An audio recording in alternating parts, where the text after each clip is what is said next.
السلام عليكم ورحمة الله وبركاته. إن الحمد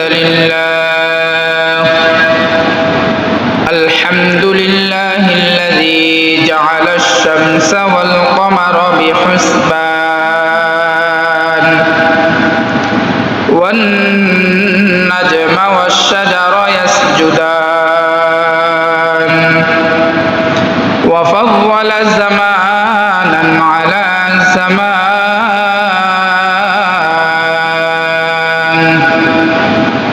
كما فضل مكانا على مكان وإنسانا على إنسان. ونشهد أن لا إله إلا الله وحده لا شريك له. ونشهد أن سيدنا وسندنا وحبيبنا وطبيب قلوبنا ومولانا محمدا عبده ورسوله صلى الله تعالى عليه وعلى آله وأصحابه وبارك وسلم تسليما كثيرا أما بعد فقد قال الله تعالى في شان كلامه المجيد وفي فرقانه الحميد. أعوذ بالله من الشيطان الرجيم. بسم الله الرحمن الرحيم. الذي خلق الموت والحياة ليبلوكم أيكم أحسن عملا وهو العزيز الغفور. وقال تعالى ولنبلونكم بشيء من الخوف والجوع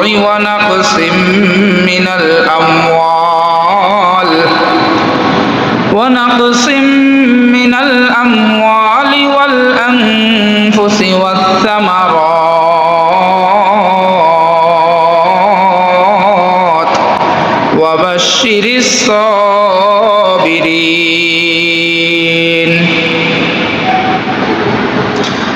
الذين إذا أصابتهم مصيبة قالوا إنا لله وإنا إليه راجعون. وإيه لندن أنتم؟ أي فيصل لندن؟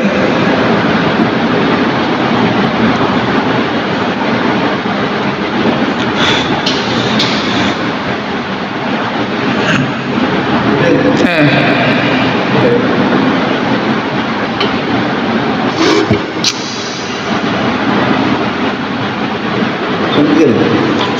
সুস্থ দিবেন না সুস্থ দেন এটা সুস্থ দেন।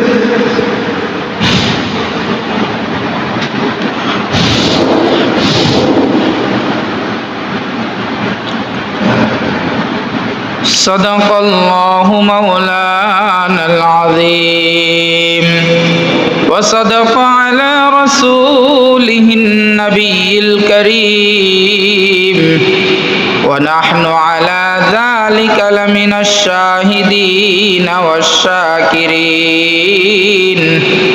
والحمد لله رب العالمين. الحمد لله ثم الحمد لله. মহান আল্লাহ রব্বুল আলামিনের দরবারে অসংখ্য শুকরিয়া জ্ঞাপন করছি যে মহান আল্লাহ রব্বুল আলামিন আমাদেরকে পবিত্র জুমার দিনে জুমার নামাজ আদায়ের উদ্দেশ্যে দুনিয়াবি সকল কর্মকাজ থেকে ফারিগিন করে আল্লাহ রব্বুল আলামিনের পবিত্র ঘর মসজিদে আগে আগে আসার এবং বসার মতো তৌফিক দান করেছেন। এটা বন্ধ করে এটা দিয়ে দিন।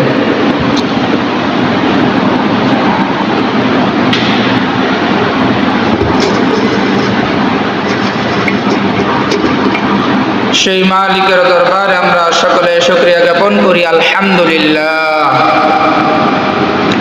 আমি আপনাদের সামনে পবিত্র কালামের ওটা বন্ধ করছেন অসংখ্য আয়াতের মধ্য থেকে পবিত্র গ্রন্থ আল কোরআনুল কারীমের সূরাতুল বাকারার 155 এবং 156 নম্বর আয়াতে কারিমা তেলাওয়াত করেছি। আল্লাহ রাব্বুল আলামিন চাহে তো উক্ত আয়াতের আঙ্গিকে আপনাদের সামনে কিছু আলোচনা আমি অধমকে বলবার এবং আপনাদেরকে শ্রবণ করার মতো আল্লাহ তাআলা তৌফিক দান করে সকলে বলি আমিন। সম্মানিত হাজিরিন, দুনিয়াতে আল্লাহ রাব্বুল আলামিন আমাদেরকে পাঠিয়েছেন। আমরা কেহই নিজের ইচ্ছায় আসি নাই, আল্লাহ তাআলার ইচ্ছাতেই আমরা দুনিয়াতে এসেছি। আবার একদিন এই দুনিয়ার সকল মায়ার বন্ধন ত্যাগ করে আমাকে আর আপনাকে সকলকেই চলে যেতে হবে। এটা চিরবাস্তব, এর মধ্যে কোনো সন্দেহ নাই। এই জন্য দুনিয়াতে আল্লাহ রাব্বুল আলামিন যে আমাকে আর আপনাকে পাঠাইলেন, কি জন্য পাঠাইলেন? পরীক্ষা করার জন্য পাঠাইলেন। আল্লাহ রাব্বুল আলামিন পবিত্র কালামের মধ্যে বলেন, বিসমিল্লাহির রহমানির রহিম, ওয়ালানাবলুওয়ান্নাকুম বিশাইইম মিনাল খাউফি ওয়াল জু'i ওয়া নাকসিম মিনাল আমওয়ালি ওয়াল আনফুসি ওয়াত থামারাত ওয়া বাশশিরিস সাবিরিন। আল্লাহ রাব্বুল আলামিন আমাকে আর আপনাকে দুনিয়ায় পাঠাইলেন একমাত্র আল্লাহর ইবাদত করার জন্য, আল্লাহর গোলামি করার জন্য, আল্লাহর দাসত্ব করার জন্য। আল্লাহ রাব্বুল আলামিন বলেন, তোমাকে আমি দুনিয়ায় পাঠিয়েছি আমার ইবাদত আর আমার গোলামি, আমার দাসত্ব করার জন্য। এই আমার গোলামি করতে গিয়া বান্দা তোমাকে আমি অনেক সময় অনেকভাবে পরীক্ষার মধ্যে ফেলাবো। আল্লাহ রাব্বুল আলামিন বলেন, আমি তোমাদেরকে এক এক সময় এক এক পরীক্ষার মধ্যে ফেলাবো। আমার পরীক্ষাগুলো অনেক সময় ক্ষুধার তাড়নার দ্বারাই আসবে।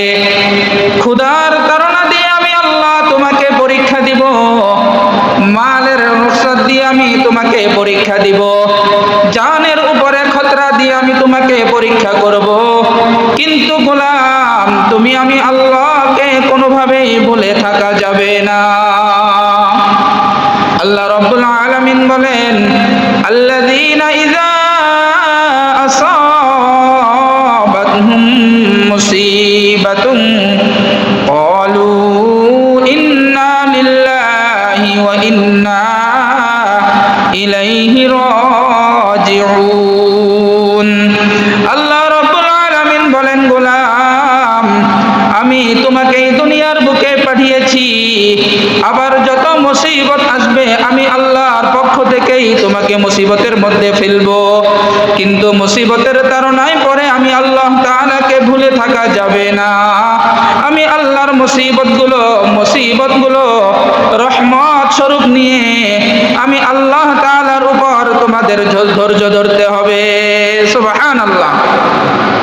কার উপর ধৈর্য ধরবো? আল্লাহ তাআলার উপর ধৈর্য ধরতে হবে। ওয়া বাশশিরিস সাবিরিন। আল্লাহ রাব্বুল আলামিন বলেন, তোমরা আমার উপর ধৈর্য ধরবে, আমি তোমাদেরকে ধৈর্যের বিনিময়ে সুসংবাদ দান করব। সুবহানাল্লাহ। সুসংবাদ দান করবে কে? আল্লাহ তাআলা। এই জন্য মুহতারাম হাজরিন, আমি আর আপনি দুনিয়ায় আসছি নিজের ইচ্ছায় আসি নাই। আল্লাহ তাআলা তার নিজের মর্জি অনুপাতে আমাদেরকে দুনিয়ায় প্রেরণ করেছেন। এই কথা আমরা সকলে বিশ্বাস করি তো ইনশাআল্লাহ? আলহামদুলিল্লাহ, আমরা সকলেই বিশ্বাস করি দুনিয়ায় আমরা নিজের ইচ্ছায় আসি নাই, মালিক আমাদেরকে দুনিয়ায় পাঠিয়েছেন। কার জন্য? একমাত্র আল্লাহর ইবাদত আর বন্দেগী করার জন্য। কার জন্য? আল্লাহ তাআলার ইবাদত করার জন্য, আল্লাহ তাআলার বন্দেগী করার জন্য, আল্লাহ তাআলার দাসত্ব করার জন্য। এই জন্যই আল্লাহ রাব্বুল আলামিন পবিত্র কালামের মধ্যে বলেন, ওয়ামা খালাকতুল জিন্না ওয়াল ইনসা ইল্লা লিয়াবুদুন। আমি আল্লাহ দুনিয়ার বুকে ইনসান সৃষ্টি করতাম না, জিন জাতীয় সৃষ্টি করতাম না, কিন্তু সৃষ্টি করেছি একমাত্র ইল্লা লিয়াবুদুন, আমি আল্লাহ তাআলার গোলামি করার জন্য। কার গোলামি করার জন্য? আল্লাহ তাআলার গোলামি করার জন্য। মুহতারাম হাজরিন, বুঝা গেল দুনিয়ার বুকে আমি আর আপনি অল্প সময়ের জন্য এসেছি, একেবারে অল্প সময়। আখিরাতের তুলনায়, কবরের জগতের তুলনায় দুনিয়ার সময়টা অতি সামান্য একটি সময়। এই জন্য খেয়াল করে দেখবেন, আমার আর আপনার বাবা দাদা, তাদেরও বাবা তাদেরও দাদা যারা দুনিয়ায় ছিল, অনেকের অনেক জমি জমা ছিল, অনেক নাম ছিল, অনেক সুনাম ছিল, অনেক কিছুই দুনিয়ার বুকে তাদের ছিল, কিন্তু আজকে তাদের নামও নাই, তাদের নামে যেই জমিও ছিল তাদের নামের সেই জমিও নাই। কথা বলুন ঠিক কিনা? দেখবেন আমার ইন্তেকালের পরে আমার কিনে রাখা যে সম্পদ ছিল, ওই আমার সকল সম্পদগুলো আমার সন্তানের নামে উঠে যায়। আমার সন্তানের ইন্তেকালের পরে তার সন্তানের নামে তার জমিগুলো উঠে যায়। বোঝা গেল দুনিয়ার বুকে যা কিছু আসমানের ভিতরে এবং জমিনের ভিতরে আমি আর আপনি যা কিছু দেখি আর মনে করি সব আমার আমার আমার আমার, এই আমার কিছুই না। যেদিন দুনিয়া থেকে আমি চিরবিদায় নিয়ে চলে যাব, সব কিছু রেখে আমার আপনাকে চলে যেতে হবে, ঠিক কিনা? কিছুই না। দুনিয়ার বুকে যা কিছু দেখছি আসমানের মধ্যে এবং জমিনের উপরে, সব কিছুই যদি মনে হয় আমার, কিন্তু কোনো কিছুই কি না? আমার না। এই জন্য দুনিয়ার বুকে খেয়াল করবেন, আল্লাহ তাআলা পাঠানোর সময়ও উলঙ্গ অবস্থায়, বস্ত্রহীন কাপড়হীন খালি হাতে দুনিয়ায় পাঠায়, ঠিক কিনা? আবার যখন দুনিয়া থেকে নিয়ে যায়, দুনিয়ার মধ্যে আমার হায়াতে যা কিছু করেছি কিছু যায় কি? কিছুই যায় না, খালি হাতে চলে যেতে হয়। আসলামও খালি হাতে, যেতেও হয় খালি হাতে। মাঝখানের এই অল্প সময় যা কিছু আমি আর আপনি আমার মনে করছি, কোনো কিছুই আমার না, সব কিছু এই দুনিয়া। এই জন্য আল্লাহ রাব্বুল আলামিন বলেন, আমার আমার আমার আমার বলতে যদি অহংকার করতে হয়, তাহলে অহংকার করবে তো তিনি যিনি আসমানের মালিক, যিনি জমিনের মালিক, যিনি গোটা কায়নাতের মালিক। ওয়ালাহুল কিবরিয়াউ ফিস সামাওয়াতি ওয়াল আরদ। আল্লাহ তাআলা বলেন, যদি কিবির করতেই হয়, যদি অহংকার করতেই হয়, একমাত্র আমি আল্লাহ আসমান আর জমিনের সকল কিছুর অহংকার করতে পারি, ঠিক কিনা? দুনিয়ার সব কিছুর মালিক কে? কথা বলেন, মালিক কে? আল্লাহ তাআলা। তাহলে অহংকার করলেও কে করবে? আল্লাহ তাআলা। কিন্তু মুহতারাম হাজরিন, আজকের দুনিয়ার হালতটা কেমন? দুনিয়া আমার অল্প কিছু হয়ে গেলে 10 ডিসিম 20 ডিসিম, এক কানি দুই কানি জমি জমা হয়ে গেলে দুনিয়ার মধ্যে আমার কত অহংকার হয়ে যায়। কথা বলুন ঠিক কিনা? চলার মতো অহংকার করার অর্থ সম্পদ বাড়ি গাড়ি হয়ে গেলে আমাদের অন্তরের মধ্যে কত অহংকার চলে আসে, মনে হয় যেন পা মাটিতে রাখলেও যেন মাটির সাথে পা লাগে না। এরকম অহংকারী মানুষ আমাদের সমাজে আছে না নাই? অনেক মানুষ আছে অহংকারের তাড়নায় মানুষকে মানুষই মনে করে না। অসহায় দুস্থ গরিব মিসকিন কোনো ব্যক্তি যদি তার সামনে আসে, তার চেহারার দিকে তাকাইলে মনে হয় যেমন আকাশের সব কালো মেঘগুলো তার চেহারার প্রতিচ্ছবির মধ্যে দেখা যাচ্ছে, ঠিক কিনা? কিন্তু অহংকার একজন মানুষের ধ্বংসের জন্য মূল বিষয়। অহংকার করলে মানুষ দুনিয়ায় যা কিছু পেয়েছিল, যা কিছু পায়, আল্লাহ তাআলা অহংকারের কারণে তার থেকে আস্তে আস্তে সব কিছু ছিনিয়ে নেয়। এর একটা প্রতিশ্রুতি ঘটনা আমি আপনাদের সামনে বলতে চাই। আমরা একজনের নাম সকলেই কম বেশি জানি, মিস্টার ইবলিস। জানি কিনা? নাম শুনেন নাই আপনারা? ইবলিসের নাম শুনছেন কিনা? যার ধোকায় পড়ে আমরা ফজর পড়ি না, যোহর পড়ি না, আসর পড়ি না, মাগরিবেও আসি না, এশাতেও আসি না, পুরা সপ্তাহ জুড়ে মসজিদে কোনো ওয়াক্তেই আসি না, শুধু কোনো রকম হাজিরা দেওয়ার জন্য জুমাবারে মসজিদে জুমার নামাজ আদায় করার জন্য আসি। যার ধোকায় পড়ে আমার আপনার এই হালত, তার নাম কি? ইবলিস। তার নাম কি? ইবলিস। এই ইবলিস একটি সময় সকল ফেরেশতাদের শিক্ষক ছিলেন, এই জন্য তার উপাধি ছিল মুআল্লিমুল মালাইকা। আল্লাহ তাআলা তাকে মুআল্লিমুল মালাইকা দিয়ে উপাধি দিয়েছিলেন, তথা সকল ফেরেশতাদের শিক্ষক। কি পরিমাণ সম্মান তার ছিল, কি পরিমাণ মর্যাদা তার ছিল! এই পরিমাণ সম্মান, এই পরিমাণ মর্যাদা থেকে তিনি এত বঞ্চিত কেন হলেন? জানা দরকার আছে না নাই?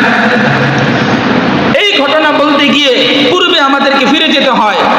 কোরআনের মধ্যে আল্লাহ রাব্বুল আলামিন ইরশাদ করেন, ওয়া ইয কুলনা লিল মালাইকাতি ইসজুদু লি আদম।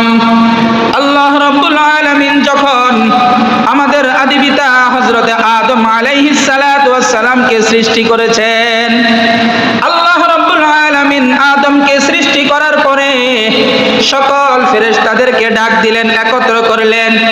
সকল ফেরেশতাদেরকে একত্র করে আল্লাহ রাব্বুল আলামিন আদেশ করলেন, ওয়া ইয কুলনা লিল মালাইকাতি ইসজুদু লি আদম। ও আমার সকল ফেরেশতারা, তোমরা সিজদা করো আদমকে। আদেশ কার? কথা বলেন, আদেশ কার? আল্লাহ তাআলার। আল্লাহ তাআলা সকল ফেরেশতাদেরকে আদেশ করলেন, উসজুদু লি আদম। আমি আল্লাহ তোমাদের সকলকে আদেশ করতেছি, আজকের দিনে আদমকে সিজদা করো। এই আদেশ করার সাথে সাথে সকল ফেরেশতারা একসাথে আদমকে সিজদা করলো, ইল্লা ইবলিস। একমাত্র ইবলিস তিনি আদমকে সিজদা করলেন না। কি করলেন না? সিজদা করলেন না। সবাই সিজদা করলো। আদেশ কার? কথা বলেন, আদেশ কার? আল্লাহ তাআলার। আল্লাহ তাআলা সকল ফেরেশতাদেরকে একত্রভাবে আদমকে সিজদা করার কথা বললেন এবং আল্লাহ তাআলার আদেশ পালন করার জন্য সকল ফেরেশতারা একসাথে আদমকে সিজদা করলেন। একমাত্র ইবলিস আদমকে কি করলেন না? সিজদা করলেন না। এবার আল্লাহ রাব্বুল আলামিন ইবলিসকে ডাক দিয়ে বললেন, ক্বালা মা মানাআকা আল্লা তাসজুদা ইয আমারতুক। আজকের দিনে আমি তোমাকে আদেশ করার পরেও মা মানাআকা, কোন জিনিসটা তোমাকে বিরত রাখলো? কোন জিনিসটা তোমাকে আমার আদেশ পালন করা থেকে তোমাকে দূরে সরাইয়া রাখলো? মা মানাআকা আল্লা তাসজুদা ইয আমারতুক। আমি আল্লাহ তাআলা আদেশ করার পরেও তুমি আদমকে সিজদা করলা না, কারণ আসেনি। এবার দেখেন ইবলিস কি সুন্দর কারণ দাঁড় করাইছে। আল্লাহ তাআলার এই প্রশ্নের উত্তরে ইবলিস বলেন, হ্যাঁ হ্যাঁ, ও আল্লাহ, ও মালিক, আপনি আদমকেও বানাইছেন, আপনি আমাকেও বানাইছেন, কিন্তু আমি আজকে আদমকে সিজদা না করার কারণ আমার আছে। আল্লাহ তাআলা এবার ইবলিসকে বললেন, কি কারণ জানতে চাই বলো। এবার ইবলিস বলেন, আজকে আদমকে সিজদা না করার মূল কারণ হলো আমি আদমের চাইতেও ইবলিস উত্তম। ইবলিস কি বললেন? আমি আদমের চাইতে উত্তম। আনা খায়রুম মিনহু। ইবলিস বলতেছে আল্লাহ তাআলার কাছে, আনা খায়রুম মিনহু, আমি তো মিনহু, হু জমিরের মারজা আদমের দিকে, নাহু সরফের কায়দা। এবার ইবলিস আল্লাহ তাআলার কাছে বলতেছেন, ওগো আল্লাহ, আপনি মালিক, আপনি আমারও মালিক, আপনি আদমেরও মালিক, কিন্তু আমি ইবলিস আদমের চাইতেও উত্তম। আনা খায়র, আমি আদমের চেয়ে উত্তম। আল্লাহ তাআলা এবার বলেন, তুমি কিভাবে উত্তম বলো। এবার ইবলিস উত্তর দিতেছেন, খলাকতানি মিন নার ওয়া খলাক খলাকতাহু মিন তিন, আপনি আমাকে সৃষ্টি করতে গিয়ে আগুন দিয়ে সৃষ্টি করেছেন। খলাকতানি মিন নার, আপনি আমাকে সৃষ্টি করেছেন আগুন দিয়ে। ওয়া খলাকতাহু মিন তিন, কিন্তু আদমকে সৃষ্টি করেছেন আপনি মাটি দিয়ে। আমাকে সৃষ্টি করেছেন আপনি পদার্থ আগুন দিয়ে, আর আদমকে সৃষ্টি করেছেন যে পদার্থ দিয়ে সেটা হলো মাটি। আর আগুনের বৈশিষ্ট্য হলো যেখানে জ্বালাবেন আগুন নিচের দিকে যায় না উপরের দিকে উঠে? কথা বলেন, আগুন কোন দিকে উঠে? যদি গ্যাস লাইট জ্বালায় দেখবেন গ্যাস লাইটের আলো, আগুনের আলো 1 ইঞ্চি 2 ইঞ্চি উঠে। আবার যদি কিছু কাগজ জমিয়ে আগুন জ্বালানো হয় আর একটু বেশি হয়। আগুনের পরিধি যত বেশি বড় হয় আগুনের লীলা শিখা আরো বেশি উপরে ওঠে, ঠিক কি না? আগুন যত বেশি বড় হয় আগুনের শিখা তত বেশি উপরে ওঠে। বোঝা গেল আগুনের বৈশিষ্ট্য হলো উপরের দিকে ওঠা। আর মাটির বৈশিষ্ট্য হলো কি? মাটি যত বড়ই চাকা নিয়ে আপনি উপরের দিকে মারেন, মাটি কোন দিকে যাবে? কথা বলেন, মাটি কোন দিকে যাবে? নিচের দিকে নামবে। এবার ইবলিস যুক্তি দিচ্ছেন, আল্লাহ আপনি আমাকে সৃষ্টি করেছেন খলাকতানি মিন নার, আপনি আমাকে সৃষ্টি করেছেন আগুন দিয়ে, আমি আগুনের তৈরি, আর আগুনের বৈশিষ্ট্য হলো উপরের দিকে যাওয়া। ওয়া খলাকতাহু মিন তিন, কিন্তু আপনি আদমকে সৃষ্টি করেছেন মাটি দিয়ে, মাটির বৈশিষ্ট্য হলো নিচের দিকে যাওয়া। সুতরাং আমরা সকলেই জানি যেটা উপরে থাকে সেটা উত্তম, যেটা নিচে থাকে সেটা অধম, ঠিক কি না? যেটা উপরে থাকে সেটা কি? উত্তম।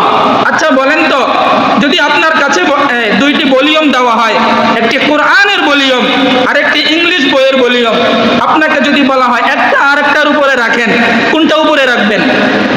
কথা বলেন, কোনটা উপরে রাখবেন? কোরআনকে উপরে রাখবেন। কেন? কারণ হলো কোরআন সকল ভলিউমের চেয়ে উত্তম, ঠিক কি না? এই জন্য ইবলিস যুক্তি দিচ্ছে যেটা উপরে থাকে সেটা উত্তম, যেটা নিচে থাকে সেটা অধম। আদম অধম, আমি ইবলিস উত্তম। আদম আমাকে সেজদা করবে, আমি কেন আদমকে সেজদা করব? বুঝে আসছেন কথা? এই যে একটা যুক্তি আল্লাহ তাআলার সামনে দাঁড় করাইলো ইবলিস। আচ্ছা আপনাদের কাছে প্রশ্ন, আমরা যে এখন দুনিয়াতে যত কিছু শয়তানি ইবলিসের তাড়নায় পড়ে করি, আমাদের পিছনে একজন মূল চাবিকাঠি দেনওয়ালা আছে, সেটা হলো কে? ইবলিস, ঠিক কি না? আমরা নামাজে আসি না কার চাবিতে? ইবলিসের চাবিতে। আমরা রমজান মাসেও রোজা রাখি না অনেকে, কার চাবিতে? ইবলিসের চাবিতে। হজ ফরজ হওয়া সত্ত্বেও অনেকে হজ আদায় করে না, কার চাবিতে? ইবলিসের চাবিতে। এখন এতটুকু আলোচনা বুঝে থাকলে বলুন তো, যখন আল্লাহ তাআলা এবং ইবলিসের মধ্যে আলোচনা হচ্ছিল তখন কোন ইবলিস ছিল? বুঝেন না? তখন কোন ইবলিস ছিল কি? কোন শয়তান? যে ইবলিসকে চাবি দিছে। আলোচনা বুঝতেছেন নি আপনারা? এখন আমরা যত শয়তানি বান্দরামি যা কিছু করি সব কিছুর পিছনে একজন চাবি দানওয়ালা আছে, সে কে? ইবলিস। ইবলিসের চাবি ঘোরা নিতে আমি আর আপনি কিসে আসি না? মসজিদে আসি না। কিন্তু ইবলিস যেদিন এই মুআল্লিমুল মালাইকা আল্লাহর সাথে যুক্তিতে তর্ক করছিলেন তখন অন্য কোন ইবলিস ছিল কি? ছিল না। তাহলে সেদিন তিনি কোন ইবলিসের চাবি ঘোরা নিতে আল্লাহর বিপক্ষে এইভাবে যুক্তি দিচ্ছিলেন? প্রশ্ন জাগে কিনা? কথা বলেন, প্রশ্ন জাগে কিনা?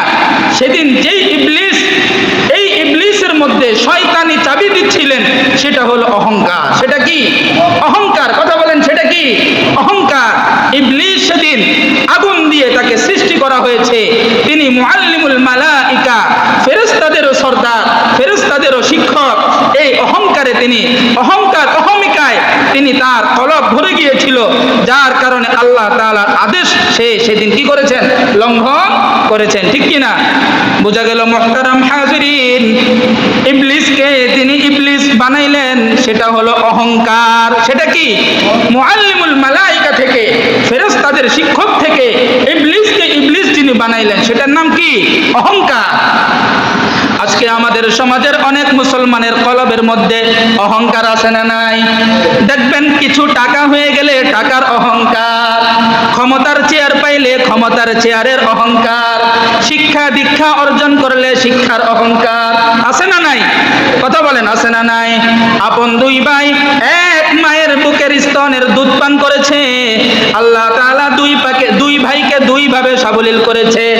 কোন ভাই দুনিয়ার দিক থেকে সাবলীল, কোন ভাই দুনিয়ার থেকে অসাবলীল। দেখবেন যেই ভাই টাকার দিক থেকে সাবলীল হয়েছে, তিনি তার আপন ভাইয়ের সাথেও কথা বলতে রাজি না। আছে না নাই? কথা বলেন, আছে না নাই? এই যে অহংকার, অহমিকা, টাকার কারণে। আবার দেখবেন যখন কোনো ক্ষমতার চেয়ার ছিল না, যখন কোনো ক্ষমতার অধিকার ছিল না, তখন দেখবেন আপনার সাথে একই সাথে চায়ের দোকানে বসে চা খেয়েছে। কিন্তু যখনই কোনো ক্ষমতার চেয়ার দখলে পেয়ে যায়, আপনার সাথে এক টেবিলে বসতে রাজি হয় না। এমন সমাজেও ব্যক্তি আছে না নাই? বোঝা গেল অহংকার মানুষকে দূরে সরিয়ে দেয়। অহংকার মানুষকে কি করে দেয়? দূরে সরিয়ে দেয়। মুহতারাম হাজিরিন, এই আলোচনা যদি আজকে এতটুকু যদি বুঝে থাকেন, বলেন দুনিয়ার বুকে যা কিছু আমি আর আপনি দেখি, যা কিছু আমার আর আপনার নামে আছে, কোনো কিছুই কি আমার? কথা বলেন, আমার? কোনো কিছুই আমার না। যখন চক্ষু দুইটা দুনিয়া থেকে বন্ধ হয়ে যাবে, সব কিছু ছেড়ে আমাকে আপনাকে চলে যেতে হবে। কোনো কিছুই আমার আর আপনার থাকবে না। আজকে আমি যদি দুনিয়া থেকে চলে যাই, আমার যত ডিগ্রি আছে, আমার কোনো ডিগ্রি, আমার হাফেজ হওয়া, আমার মাওলানা হওয়া, আমার মুফতি হওয়া, কোনো কিছুই আর কাজে আসবে? কেউ বলবে মুফতি সাহেব কোথায়, কেউ বলবে মাওলানা সাহেব কোথায়, কেউ বলবে কি হাফেজ সাহেব কোথায়। সবাই এক কথাই বলবে, লাশ কোথায়। ঠিক কি না? সবাই কি বলবে? লাশ কোথায়। দেখবেন কত আপনজন, কত মায়ার ভালোবাসার মানুষ, কত কিছু আপনি দুনিয়ার বুকে করেছেন, কিন্তু যখনই আপনি লাশে পরিণত হয়ে যাবেন, আপনার দেহটাও আপনার আপন সন্তানরাও ঘরে ঢুকাইতে চায় না। ঠিক কি না? আপনি যে কষ্ট করে, অক্লান্ত পরিশ্রম করে বিদেশের মাটিতে, প্রবাসের জিন্দেগিতে এত ক্লান্ত পরিশ্রম করে আপনার একটি সুন্দর বাড়ি বানিয়েছেন, বাড়ির মধ্যে পালং খাট তৈরি করেছেন, আপনার যেদিন দুই চক্ষু বন্ধ হয়ে যাবে, আপনার আপনজন যারা, আপনার স্ত্রী, আপনার সন্তান, তারাও বলবে তাড়াতাড়ি দাফনের ব্যবস্থা করেন। বলবে কিনা? কথা বলেন, বলবে কিনা? মুহতারাম হাজিরিন, এই জন্য আমাদের দুনিয়া থেকে আখিরাতের প্রস্তুতি নিতে হবে। কিসের প্রস্তুতি? আখিরাতের প্রস্তুতি। দুনিয়ায় যা কিছু আমি আর আপনি বানাচ্ছি, কোনো কিছুই আমার আপনার সাথে যাবে না। সংক্ষিপ্ত একটি ঘটনা বলে আমি শেষ করে দিব। আমরা দুনিয়ার বুকে যা কিছু দেখি, সব কিছু মনে হয় যেন আমার। কথা বলুন, ঠিক কিনা? সারা দুনিয়ার বুকে চারজন ব্যক্তিকে আল্লাহ তাআলা গোটা দুনিয়ার রাজত্ব দিয়েছিলেন। গোটা পৃথিবীর বাদশাহী চারজন ব্যক্তিকে আল্লাহ তাআলা দান করেছিলেন। দুইজন মুসলমান আর দুইজন অমুসলিম। যেই দুইজন মুসলমান, তার মধ্যে একজন হলো হযরতে সুলাইমান আলাইহিস সালাতু ওয়াস সালাম, আরেকজন হলো যুলকারনাইন বাদশা। নাম শুনেছেন তো আপনারা অনেকে। এই যুলকারনাইন বাদশা, তিনি তার মৃত্যুর পূর্বে যখন মুমূর্ষ অবস্থায় হয়ে গেলেন, তার পরিবার পরিজনদেরকে সকলকে ডাকলেন, ডেকে একটা ওসিয়ত করলেন। অনেকে নসিহত মনে করতে পারেন, অনেকে ওসিয়ত মনে করতে পারেন। তার পরিবার পরিজনদেরকে ডেকে বললেন, আমি যেদিন দুনিয়া থেকে চলে যাব, আমার চলে যাওয়ার পরে আমার জন্য তোমাদের কিছু কাজ করতে হবে। আমি আজকে তোমাদেরকে ওসিয়ত করে যেতে চাই, মানতে রাজি আছো তো? পরিবারের লোকেরা বলতেছে, আপনি গোটা দুনিয়ার বাদশা, আল্লাহ তাআলা আপনাকে গোটা দুনিয়ার বাদশাহী দান করছেন, আপনার ওসিয়ত আমরা সকলেই অবশ্যই পালন করতে চেষ্টা করব ইনশাআল্লাহ। এবার বাদশা যুলকারনাইন তার পরিবার পরিজন সকলদেরকে উদ্দেশ্য করে একটা ওসিয়ত করলেন যে আমি যেদিন দুনিয়া থেকে চিরবিদায় নিয়ে চলে যাব, আমাকে তোমরা গোসল করাবে, কাফনের কাপড় দিয়ে পেঁচিয়ে দিবে, আমাকে দাফনের ব্যবস্থাপনা করবে।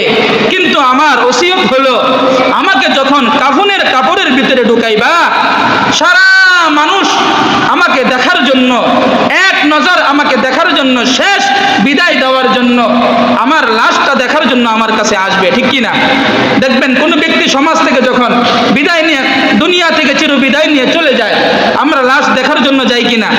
বিশেষ করে যখন জানাজার জন্য রাখা হয়, একেবারে শেষ বিদায়, ওই ব্যক্তির কাফনের কাপড়টা মাথার জায়গা থেকে খুলে তারপরে তাকে শেষ নজরটা তাকে কি করা হয়? দেখা হয়। ঠিক কি না? এইরকম বাদশা যুলকারনাইন বলতেছেন, আমি যখন দুনিয়া থেকে চির বিদায় নিয়ে চলে যেতে হবে, আমাকে যখন তোমরা কাফনের কাপড় দিয়ে পেঁচাইবা, পেঁচানোর সময় আমার দুইটা হাতকে তোমরা কাফনের কাপড় থেকে এই এইভাবে বের করে রাখবা, যেন দুনিয়ার সকল মানুষ যখন যারাই আমাকে দেখতে আসবে আমার এই দুইটা হাত যেন তারা দেখতে পারে। পরিবারের লোকেরা আশ্চর্য হয়ে গেল, কি ব্যাপার? সাধারণত পুরা কাফনের কাপড় দিয়ে পুরো লাশকে পেঁচানো হয়, হাতও পুরো কাফনের কাপড়ের ভিতরে থাকে, আপনি এইরকম একটা ভিন্ন রকমের প্রস্তাব, ভিন্ন রকমের একটা ওসিয়ত আমাদেরকে কেন করতেছেন? এই প্রশ্ন যখন বাদশাহ যুলকারনাইনকে বললেন, তখন বাদশাহ যুলকারনাইন পরিবারদেরকে উদ্দেশ্য করে বলতেছেন, আল্লাহ রাব্বুল আলামিন আমাকে তো গোটা দুনিয়ার বাদশাহী দান করছিলেন, আল্লাহ রাব্বুল আলামিন গোটা পৃথিবীর রাজত্ব আমাকে দান করেছিলেন, কিন্তু যখন আমি দুনিয়া থেকে চলে যাব, মানুষ যখন আমাকে দেখার জন্য, আমার লাশ দেখার জন্য আসবে, তারা যেন আমার দুইটা হাত দেখে তারা যেন একে অপরের সাথে বলে, দেখো আজকে গোটা দুনিয়ার বাদশা দুনিয়া থেকে চলে যাচ্ছে, কিন্তু খালি হাতে চলে যাচ্ছে। কি হাতে? খালি হাতে চলে যাচ্ছে, তার হাতেও আজকে কিছু নাই। তিনি এমন একজন ব্যক্তি ছিলেন যিনি গোটা বিশ্বকে শাসন করার মতো ক্ষমতা আল্লাহ পাক যাকে দান করেছিলেন। আমরা কিতাবে পড়েছি এবং সূরাতুল কাহফে বাদশাহ যুলকারনাইনের বিস্তারিত ইতিহাস তুলে ধরা আছে, সেখানে আমরা পড়েছি যে বাদশাহ যুলকারনাইন মাশরিক থেকে মাগরিব, গোটা পৃথিবীর পশ্চিম থেকে পূর্ব, উত্তর থেকে দক্ষিণ, গোটা পৃথিবী তিনি ভ্রমণ করেছিলেন। আল্লাহ পাক তাকে এই শক্তি তাকে দিয়েছিলেন। এতটা সত্ত্বেও এই বাদশাহ যুলকারনাইন যেদিন দুনিয়া থেকে চির বিদায় নিয়ে চলে গেছে, যা কিছু করেছে কিছু নিয়ে না, খালি হাতে। কথা বলেন, খালি হাতে আমি আর আপনি একদিন দুনিয়া থেকে চলে যাব, কিছুই নিতে পারবো না। সব কিছু, ঘর বাড়ি, টাকা পয়সা, জমি জমা, আমার আত্মীয় স্বজন, ভাই বোন, মা বাবা, সকলকে রেখে আমাকে আর আপনাকে একমাত্র খালি হাতে দুনিয়া থেকে যেতে হবে। খালি হাতে যেতে হবে। যাবে শুধু একমাত্র নেক আমল। কি যাবে? কথা বলেন, কি যাবে? একমাত্র নেক আমলটাই যাবে, আর কিছুই যাবে না। এই নেক আমল করতে আমরা রাজি আছি তো ইনশাল্লাহ? বলেন না, রাজি আছি তো ইনশাল্লাহ? নেক আমল বলতে আপনারা কি বোঝেন? সকালবেলা ঘুম থেকে উঠা নাস্তা করা, দুপুরবেলা কোনো রকম মনে চাইলো নামাজ না পড়লেও চলবে, আসরের সময় কোনো রকম মসজিদের সামনে দোকানে থাকলে নামাজ পড়বো, না থাকলে নাই, এরপরে কোনো রকম মাগরিবের সময় পড়লে পড়লাম, না পড়লে চলে গেলাম। এটাই মনে হয় নেক আমল? এটাই কি নেক আমল? কথা বলেন। আজকের ফজরের সময়ের কি হালত, গতকালকের ফজরের কি হালত, আমাদের দৈনন্দিনের ফজরের কি হালত যাচ্ছে, আমার দৈনন্দিনের জোহরের কি হালত যাচ্ছে, আমার নেক আমলের কি অবস্থা যাচ্ছে। আমরা দুনিয়ার সকল হিসাব মিলাই, কিন্তু আমার সারাদিনের যে আমলের যে হিসাবটা আমার জন্য অর্পিত ছিল আল্লাহর পক্ষ থেকে, এই হিসাবটা তো আমরা কেউ মিলাই না। দিন শেষে ফ্যাক্টরির আমার কতটুকু মাল গেল, কি পরিমাণ টাকা আমার অ্যাকাউন্টে জমা হইল, আমরা দিন শেষে ব্যবসায়ীরা মিলাই কিনা? কথা বলেন, মিলাই কিনা? কিন্তু আজকের দিনের আমার কোন ফজরের ওয়াক্তটা আমার থেকে ছুটে গেল, জোহর ছুটে গেল কিনা, আসর ছুটে গেল কিনা, এই হিসাব তো আমরা কেউ মিলাই না। কথা বলুন ঠিক কিনা? এই জন্য মুহতারাম হাজিরিন, আমি আপনাদের কাছে জোরালোভাবে আবেদন করব, দুনিয়া থেকে যেহেতু বিদায় নিয়ে যেতেই হবে, কোনো কিছুই আমার সাথে যাবে না। হ্যাঁ, দুনিয়াতে থাকতে হলে দুনিয়াও উপার্জন করা দরকার, কিন্তু আখেরাত ভুলে না। কিন্তু কি ভুলে না? আখেরাত ভুলে না। আমরা তো আজকে আখেরাত ভুলে একেবারে দুনিয়ার পিছনে এমন ভাবে লোভ লালসা আমাদেরকে আঁকড়ে ধরেছে যে আখেরাত বলতে কিছু আছে, এটা মুসলমানদের চেহারার দিকে তাকাইলে, তার আমলের দিকে তাকাইলে খুঁজেও পাওয়া যায় না। মনে হয় না যে আমাকে একদিন দুনিয়া থেকে চির বিদায় নিয়ে চলে যেতে হবে। কেমন যেন মনে হয় আল্লাহ তাআলার সাথে কন্ট্যাক্ট করে আসছি যে আমি 70 বছর পরে দুনিয়া থেকে যাব। এমন মনে হয় না অনেককে দেখলে? তাহলে নামাজ পড়েন না কেন? হঠাৎ যেতে হবেই, যেহেতু খালি হাতেই যেতে হবে, যা কিছু করলাম কিছুই যাবে না। তাহলে পরকালের পুঁজি আমি আপনি দুনিয়াতে যদি না করি, আমার আপনার পরকালের কি আমল হবে, কি হিসাব হবে, কিভাবে আল্লাহ তাআলার সামনে আমি দাঁড়াবো, কি নিয়ে দাঁড়াবো, এই ফিকির যদি আমার আপনার না থাকে, তাহলে আমি আর আপনি অধমের কাতারে আছি। পারবো তো নামাজ পড়তে ইনশাল্লাহ? বলেন না ইনশাল্লাহ? কি নামাজ পড়া যাবে না ইনশাল্লাহ? একমাত্র কার জন্য? বলেন কার জন্য? বলেন না কার জন্য? আল্লাহর জন্য নামাজ পড়বো তো ইনশাল্লাহ? শুধু আসর না শুধু মাগরিব, নাকি 5 ওয়াক্ত? বলেন কয় ওয়াক্ত? কথা বলেন কয় ওয়াক্ত? পারা যাবে না ইনশাল্লাহ? আল্লাহ পাক আমাদের সকলকে উক্ত আলোচনাগুলো আমাকে সহ আপনাদের সকলকে বুঝার এবং আমল করার তৌফিক দান করুন। সকল বলি আমিন। ওয়া আখির দাওয়ানা আলহামদুলিল্লাহি রাব্বিল আলামিন।